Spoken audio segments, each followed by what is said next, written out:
প্ৰথমে প্ৰভু যীশু মধুৰ নামত নমস্কাৰ জনামখন গুৰুজনলৈ গুৰু মানুহ শ্ৰদ্ধা জনা আৰু সকলো দাস দাসীলৈ শ্ৰদ্ধা জনাই মই সাক্ষ্য দিবলৈ আহিছোঁ।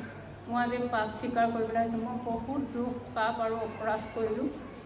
এই পবিত্ৰ গৃহলৈ আমি 2020 চনৰ পৰাই আহি আছিলোঁ। বহুত আশীৰ্বাদ লৈ আমি বহুত সাক্ষ্য দিছিলোঁ।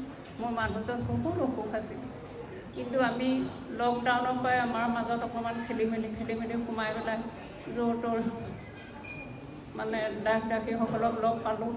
তেওঁলোকে আমাক প্ৰাৰ্থনা কৰি দিয়ে, ভিডিঅ' কৰি দিয়ে, তেওঁলোকক মণ্ডলীলৈও লগ ধৰিলে। তেনেকৈ গৈ যাওঁ, ইয়ালৈও আহোঁ।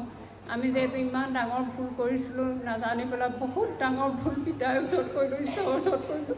তাৰ কাৰণে আমাৰ ঘৰখন ইমান খেলি মেলি অশান্তি হৈছে। মানে কেতিয়াবা হ'লে কি কৰিম কি নকৰিম ইমান ঈশ্বৰকে ভাবি আছোঁ। কিন্তুনো আমাৰ এনেকুৱা হৈছে, মই যে ইমান দুখ কৰিছোঁ সেইটো কথা আমি নাজানিছোঁ।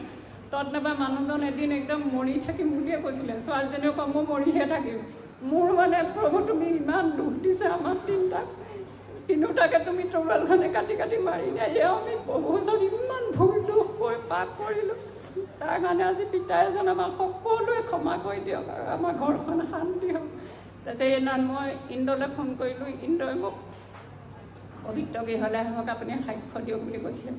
মই কিন্তু দেওবাৰলৈ নাথাকি মঙলবাৰৰ দিনা আহিলোঁ। মনতে ভাবি যেনেকৈ আহিছিলোঁ তেনেকৈ গুৰুমাক পালোঁ।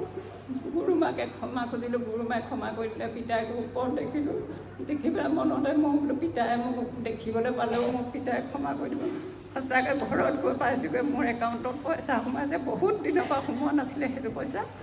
এইদিনাখন কিন্তু ঘৰ পাইছোঁগৈ, পইচা সোমাইছে। ছোৱালীজনীও সোমাইছে, তাই মাহেকীয়া সমস্যা হৈ আছিলে, সেইখিনিও সমস্যা দূৰ হ'ল। মানুহজন ইমান অসুস্থ হৈ আছিলে, মানুহজনো সেইদিনাখনৰ পৰা সুস্থ হৈছে আৰু বাকী যিকণ আছে সেইকণো আজিৰ পৰা সুস্থ হ'ব। পিতাই আমাক ক্ষমা কৰি দিব, আমাৰ পৰিয়ালটো আজিৰ পৰা শান্তি হ'ব বুলি বিশ্বাস কৰিছোঁ। পিতাই আমাক ক্ষমা কৰি দিবই লাগিব।